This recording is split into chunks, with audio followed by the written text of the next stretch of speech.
Nós estamos muito felizes, irmãos, de estarmos neste lugar vivendo coisas tão grandiosas em nosso Deus. Eu estou muito feliz de ver o Bernardo aqui conosco. Ele que passou aí por um momentinho ali no hospital, mas está aqui, louvando o nome do nosso Deus. Eu louvo a Deus por sua vida, pela vida de Laura, né? Que estava meio sumidinha, né? Mas apareceu, oh, coisa boa. Louvamos a Deus pela vida dos nossos pré-adolescentes. Agora não é mais criança não, viu? Eles ficam bravos se chamar criança. Mas estão aí louvando o nome do nosso Deus. E estamos gratos ao Senhor por tudo que Ele nos tem feito viver. Eu queria que você pudesse abrir sua Bíblia no Evangelho segundo escreveu João, capítulo 4. Nós vamos ler os versos 13 e 14. À medida que formos encontrando, vamos ficando de pé, vamos fazer a leitura juntos. Evangelho segundo escreveu João, capítulo 4, os versos 13 e 14.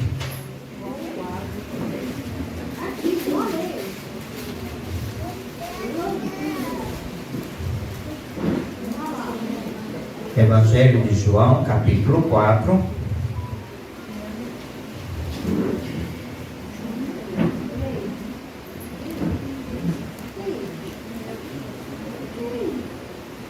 Nós vamos ler os versos 13 e 14. Todos encontraram? Amém. Se alguém ainda não encontrou, diga Escola Bíblica Dominical. E aí a gente espera. Ajuda aqui, ó, o Nicolas está encontrando. Achou? Amém. João capítulo 4, verso 13 e 14. Diz assim: Jesus respondeu: quem bebe desta água logo terá sede outra vez.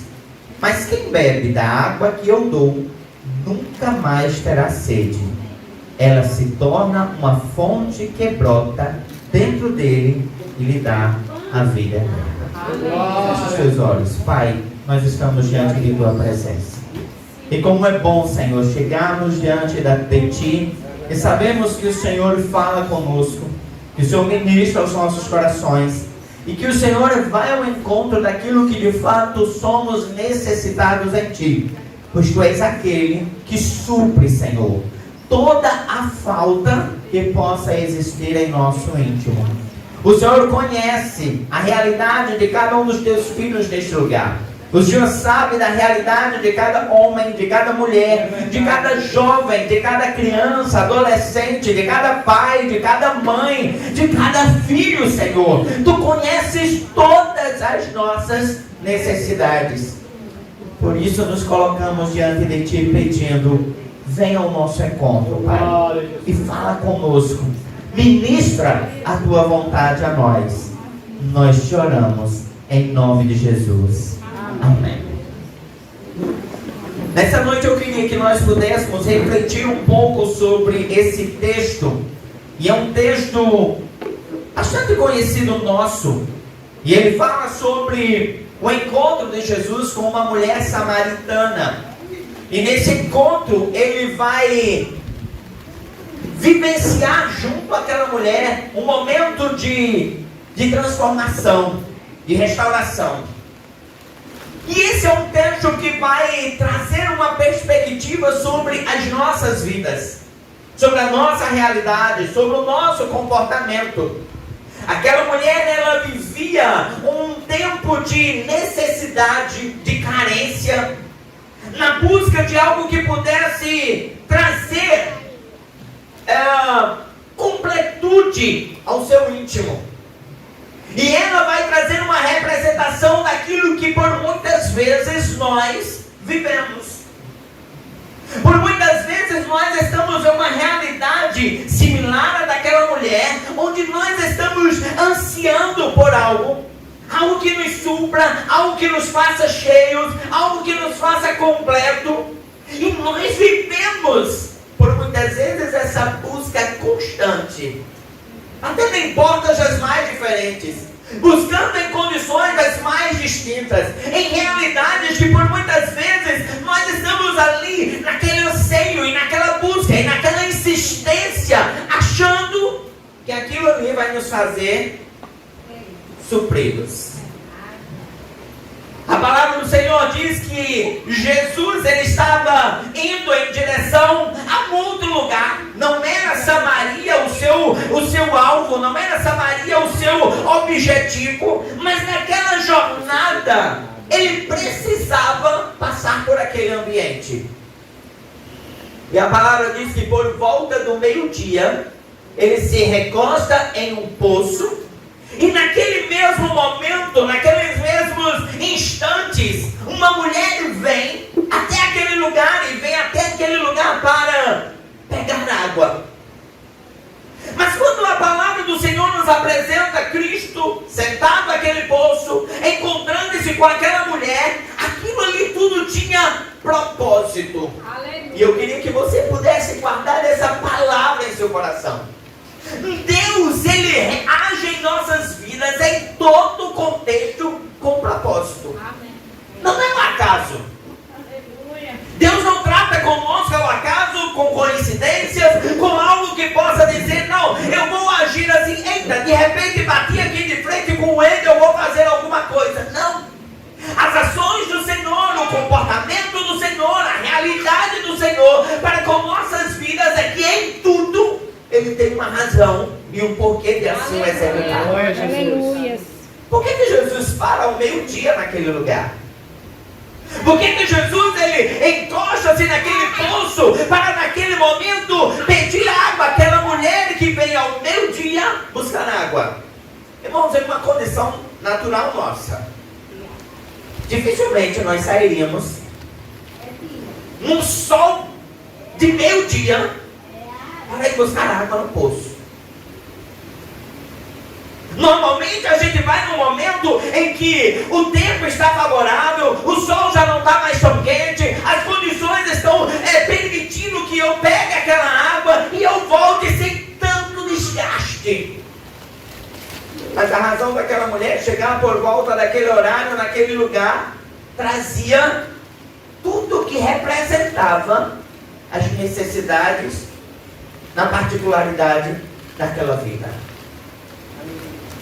Aquela mulher, ela tinha uma realidade de vida que o Senhor vai depois se confrontar com ela, onde ela vivia na busca incessante por relacionamentos que lhe firmassem, e ela estava em uma condição que, ao julgamento das demais mulheres, ela não poderia conviver na comunhão com elas.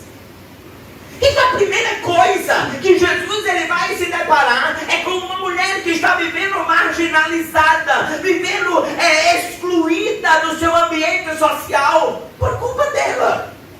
Claramente era pelo seu comportamento, eram pelas suas escolhas. As outras mulheres tinham a escolha de cuidar dela, de levá-la a uma realidade diferente.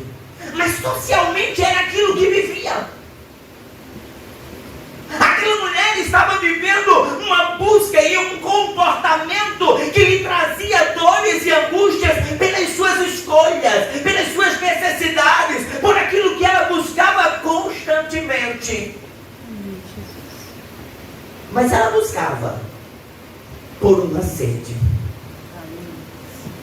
Aquela mulher, ela não vivia aquele comportamento de vida aleatoriamente. Ela ansiava para que a sua particularidade pudesse ser preenchida. Aleluia! Mas naquele dia, aquela mulher não imaginava que se encontraria com alguém que faria com que ela vivesse algo novo. Aleluia! Quando ela chega naquele poço, Jesus olha e diz: dá-me água. E qual é a resposta daquela mulher? Como assim? Tu és judeu, está conversando comigo que sou uma samaritana. Tu és homem que está conversando comigo que sou uma mulher. Tu estás me pedindo água e tu não tem nenhum utensílio para tirar água deste poço. Aquela mulher, ela tem uma atitude, irmãos, que por muitas vezes é aquilo que nós fazemos. Diante de tudo aquilo que nós estamos vivendo, nós começamos a desacreditar das coisas em nossa volta, nós não começamos a desacreditar das possibilidades de vivermos algo diferente. Nós naturalmente nos colocamos em um juízo que nos busca afastar-se da bênção. A primeira atitude daquela mulher é olhar e dizer: nós somos de povos diferentes, não era para estar conversando. O teu povo não conversa com o meu. Nós vivemos esse distanciamento cultural, nós vivemos esse distanciamento pelas circunstâncias. E tu está falando comigo?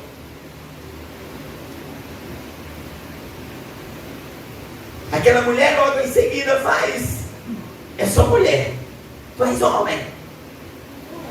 Um contexto ainda também cultural, onde havia essa falta de liberdade desse relacionamento. E ela traz mais uma barreira. E ela diz: não era para estarmos vivendo esse momento. Aquela mulher olha para o Senhor e ainda diz: tu não tens corda nem balde para tirar água do poço, e tu está me pedindo água? Irmão, sabe o que nós por muitas vezes vivemos?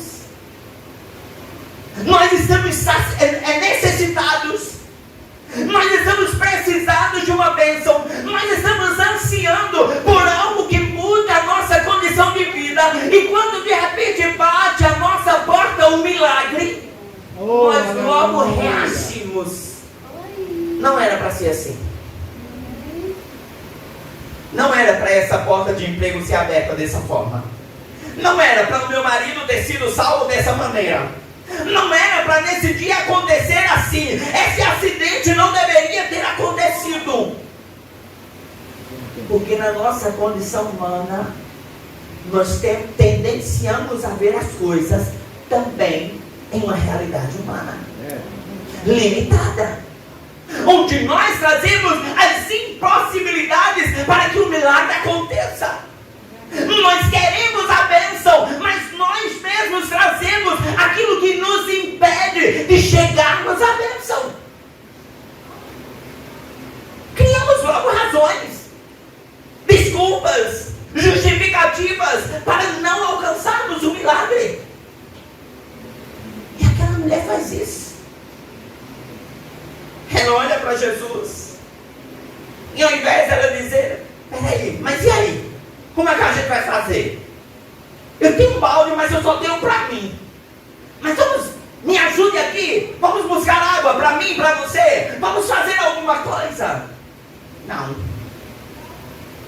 Ela já chega dizendo: tu és judeu, tu é homem, tu não tem balde.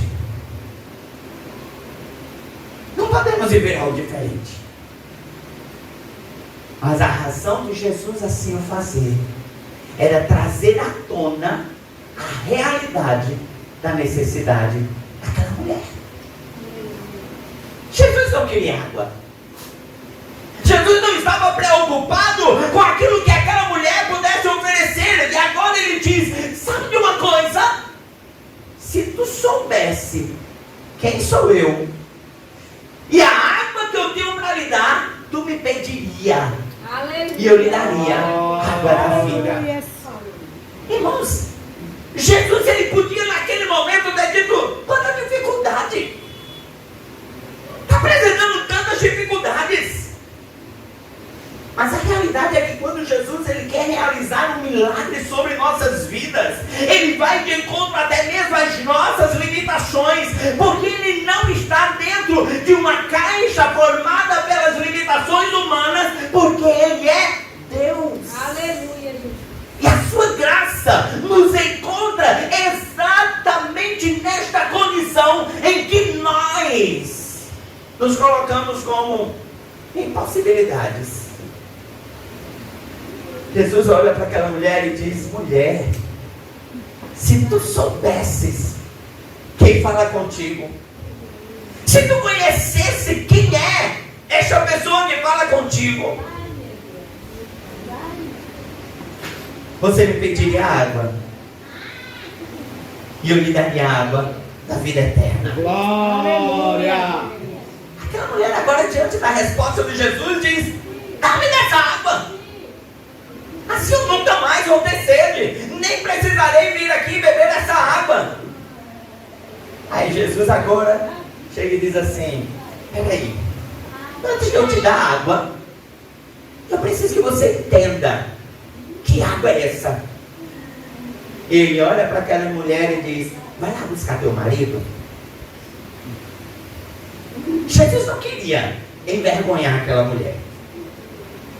Jesus queria trazer à tona o que de fato aquela mulher tinha buscado e ansiado, e para que ela pudesse entender a preciosidade do que estava sendo lhe oferecido, ele diz: vai lá buscar teu marido. E aquela mulher olha, e talvez eu imagino que ela baixa sua cabeça, envergonhada, e diz: você não tem marido não. E Jesus olha e diz: de fato, tu disseste bem, porque você já teve 5, e esse que você se encontra hoje não é teu marido. As palavras de Jesus agora vêm repleta de uma transparência das realidades que aquela mulher vivia. Jesus agora olha para aquela mulher e ele está dizendo: de fato, olha como você tem se comportado. Qual tem sido a sua realidade de vida? Você constantemente tem ansiado em saciar a sua necessidade em quê? Em homens, em maridos, em relacionamentos, e isso tem lhe feito bem. Irmão, Jesus estava olhando para aquela mulher e estava dizendo: olha para a tua vida. Às vezes, irmãos, nós precisamos que o Senhor, Ele nos coloque diante de um espelho para que a gente olhe para nós mesmos. As palavras de Jesus queriam fazer com que aquela mulher olhasse para as suas escolhas. Às vezes nós precisamos ser confrontados para olhar como nós temos vivido. É como se Jesus dissesse: é você que está escolhendo isso. É você que está decidindo andar por esses caminhos. E é como se Jesus olhasse para aquela mulher e dissesse: não adianta eu lhe dar água da vida, se antes você não entender que essa é a água única que pode lhe fazer saciado. Não adianta você receber a graça do Senhor se antes você não entender a miserabilidade da tua vida. Aleluia. O salmista Davi, no Salmo 40, ele diz lá no final: miserável e nu eu sou. Que nós venhamos viver a graça, o receber da graça do Senhor, uma graça que vai de encontro às nossas limitações, uma graça que não espera que nós venhamos ser surpreendentes homens e mulheres. Esta graça nos alcança nas nossas limitações, mas se eu não entender que miserável homem eu sou, essa graça não surte o efeito para qual de fato ela foi apresentada a nós. Não surte. Sabe quando os pais eles dizem assim: olha, quando você diz para o filho, quando você estiver pagando pelas suas coisas, você vai entender o valor de cuidar daquilo que você tem. Porque você entrega para uma criança e dá um presente, ele não entende o valor que aquilo custou, o sacrifício que foi, e ele não dá o valor necessário de cuidar, de zelar, para que não quebre, para que não estrague. Mas quando você começa a trabalhar, dá o seu primeiro salário, e aí você compra seu primeiro objeto, irmãos, você tem um cuidado. Eu lembro que quando eu comecei a trabalhar, o meu primeiro salário, eu fui no centro com meu pai e comprei uma camisa de botão amarelinha. E eu tinha o prazer de andar com aquela blusa, porque eu tinha pago por ela. Eu sabia o valor. É o que o Senhor faz conosco.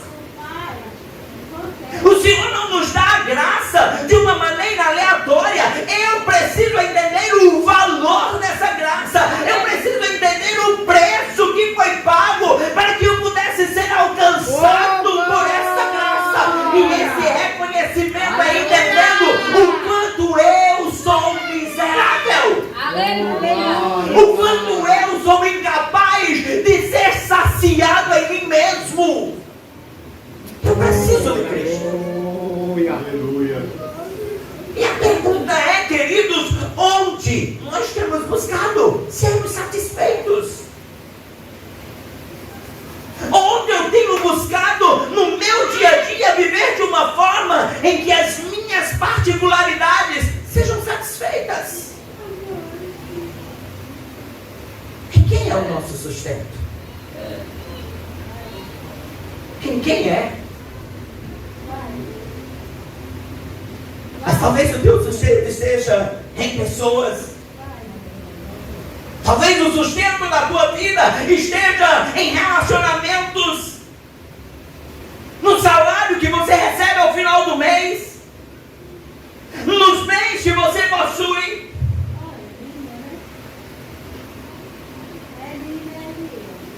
Mas o que o Senhor nos traz nessa noite é nós olharmos para nós mesmos e vermos que em tudo o que fazemos, nós não conseguimos acrescentar nada, senão pelo Senhor.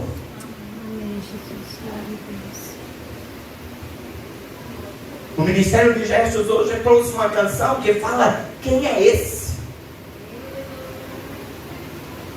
Que olha para nós, miseráveis, e se doa por nossas vidas. O mesmo João, no capítulo 3, verso 16, ele diz: porque Deus ele amou o mundo, ele amou o mundo de uma tal maneira que ele deu o seu Filho. Mas ele mais à frente diz: quem crê? Eu preciso crer, eu preciso acreditar, eu preciso entender esse sacrifício do Senhor. Não adianta eu dizer que amo a Deus, que sirvo ao Senhor, se eu não entendo o preço que Ele pagou. Aleluia. E por muitas vezes nós estamos vivendo uma vida emocionada. Sabe quando você olha para alguém e diz assim: tu é emocionado demais? É aquela pessoa que é levada por qualquer emoção, por qualquer palavra, por qualquer coisa que ele faz ali. Ai, que coisa linda! Assiste um filme, alguém reclama, chorou. Assiste um programa, não sei o que aconteceu, chorou. Mas quando nós entendemos de fato, a gente para e diz: ei, eu não posso mais viver essa vida emocionada. Eu agora preciso escolher de fato viver a graça do Senhor. Glória, glória. Eu não posso estar vivendo uma vida em que eu vou para o culto, eu choro e eu derramo lágrimas, mas amanhã eu estou na mesma prática. O que Jesus estava falando para aquela mulher?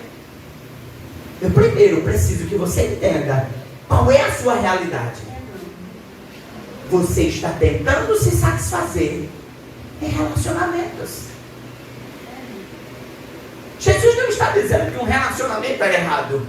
Jesus estava dizendo que a forma como ela estava buscando era errada. O que fazia ela satisfeita era estar com alguém. E Jesus disse: você precisa entender antes de você receber a graça do Senhor, antes de você receber a água viva, você precisa entender o teu estado. O teu estado de vida.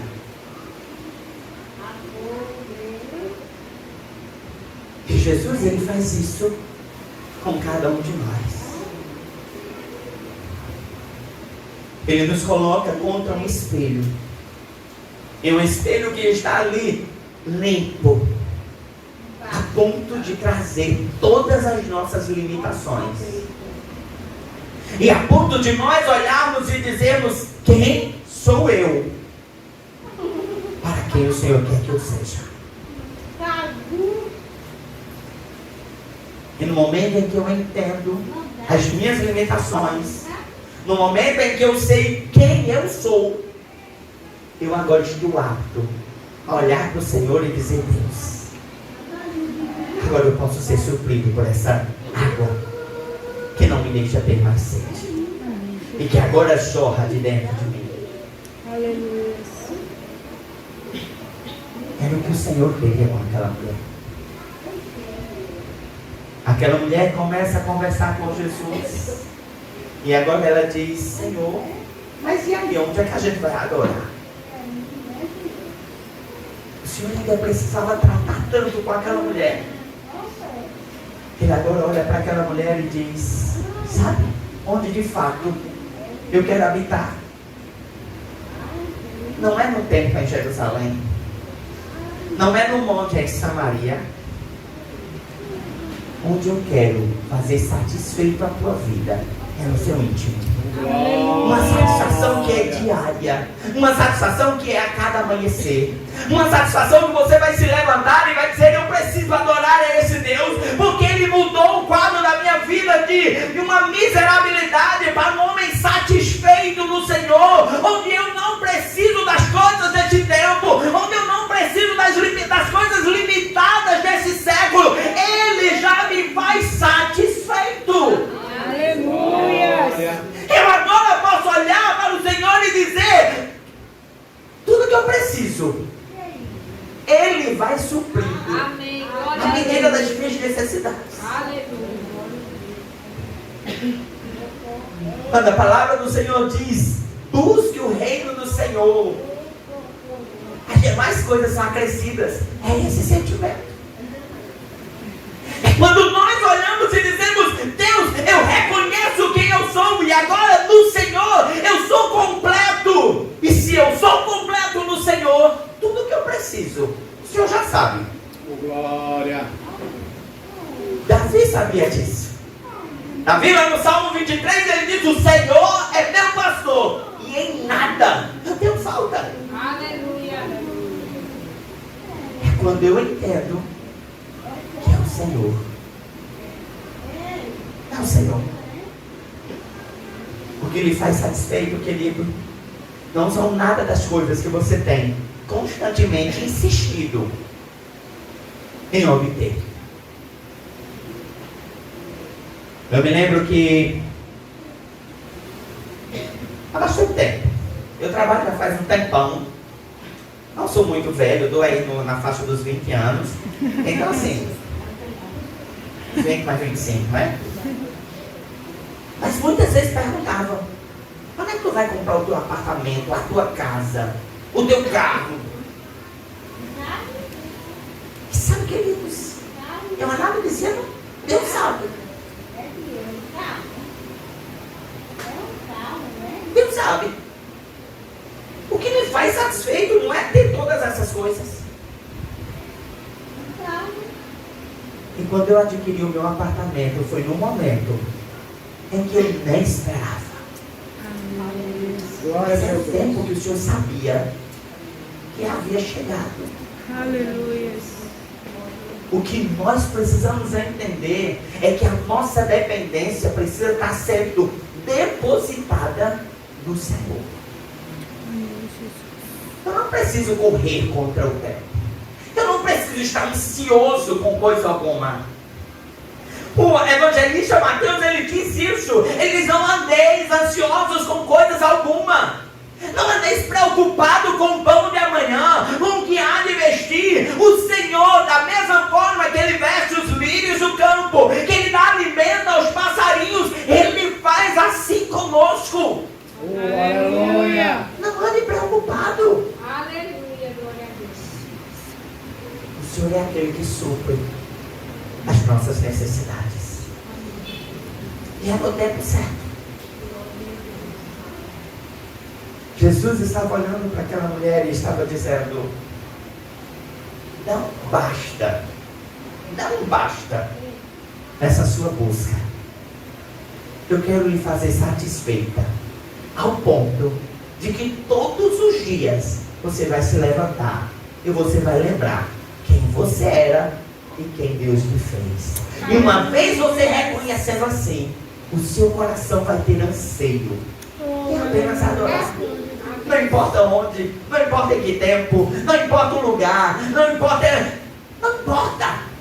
Você apenas vai refletir a glória do Senhor.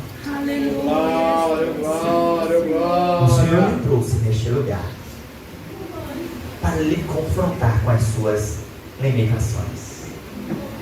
E talvez você possa chegar e dizer, mas eu já estou na igreja há tanto tempo.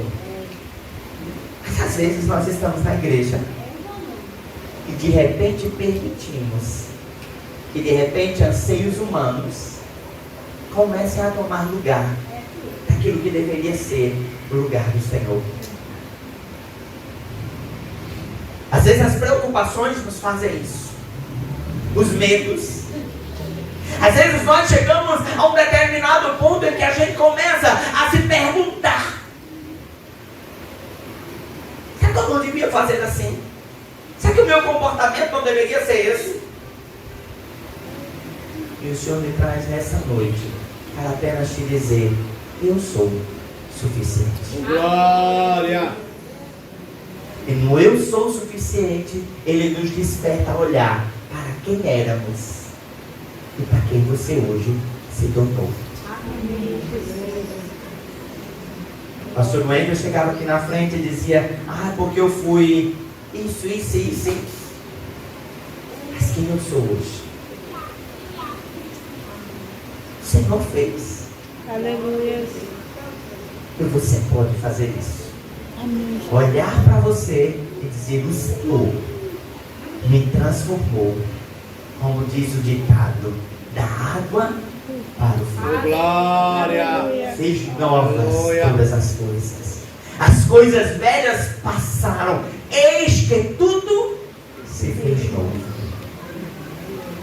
E o Senhor te fez uma nova criatura. Não importando com nada, o Senhor apenas te escolheu. Aleluia. Aleluia, Jesus. Você merecia as pedradas, você merecia a cruz, você merecia o juízo, mas Ele tomou sobre si as nossas dores, os nossos pecados, as nossas falhas, e Ele morreu por Oh, nós. glória, glória, glória. Graça. Oh, aleluia. É a abundante Oh, graça aleluia. do Senhor, que fez de cada um de nós homens que não mereciam nada, alcançados por esse amor. Ele te amou, Ele te ama, e Ele é a graça que Ele faz preenchido nele. Amém, Jesus. Amém. Amém. Vamos ficar de pé. Aleluia.